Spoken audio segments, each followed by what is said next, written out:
Le geôlier ayant reçu cet ordre, les jetant dans la prison intérieure. Vous voyez ce geôlier-là, c'est un mauvais type. On dit, mets-le en prison. Lui va le mettre pas dans la prison, mais dans la prison intérieure. C'est ce qu'on appelle en français le mitard. C'est un endroit qu'on appelle une cellule d'isolement. Ça fait très sombre, très froid.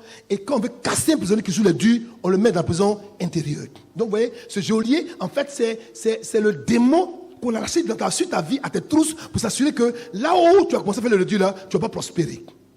Pour te décourager, pour t'abaisser, pour te casser, pour t'humilier. Il les prend et il va les jeter dans la prison intérieure. Et c'est après qu'il comprend pourquoi est-ce que Dieu a poussé le geôlier à agir de la sorte. Vous allez comprendre tout à l'heure. Je vais vous comprendre quelque part. Et l'homme mis les cèpes au pied. Les cèpes à l'époque sont des amas de bois, des grandes structures de bois qu'on plaçait comme ça, sur les deux chevilles. Et les mains étaient liées comme ça au mur, comme ça. Viens prendre mon micro.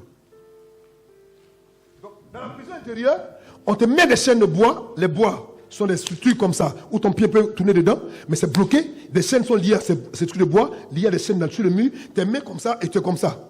Non, tu ne peux même pas bouger. Donc, imagine quelqu'un dans une prison qui est comme ça. Il n'y a pas de lumière, il n'y a rien, dans le noir. Il n'a rien fait. Il a fait seulement que prier pour que tu sois délivré d'un démon de python. Et on le met en prison. Mais regardez, une situation inconfortable, délicate, difficile, douloureuse, tirée, tendue, comme ça. À cause du nom de Jésus-Christ de Nazareth. Est-ce que tu es chrétien? Est-ce que tu es enfant de Dieu? Est-ce que Dieu te connaît? Est-ce que pour son nom, tu es un martyr? Tu es un témoin? Est-ce que pour son nom, tu as souffert quelques injustices? Est-ce que tu peux être chrétien? On te trouve comme un homme qui a souffert pour Christ. Si ce n'est pas le cas, tu n'es pas encore devenu chrétien. Continuons.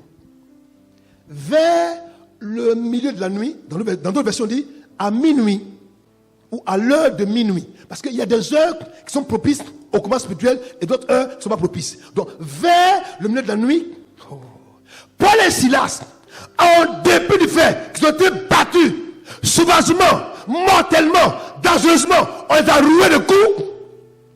Au lieu de pleurer, de pleurnicher, d'accuser Dieu, ses pasteurs, ses serviteurs pour dire, hé, j'ai fait quoi à Dieu? Parce que comme ça, j'ai jeûné, j'ai prié, regarde ma vie. Ils n'ont pas fait ça, hein? À cause de Dieu, on m'a mis là-bas. Dieu m'a dit que pour lui, on me batte des verges.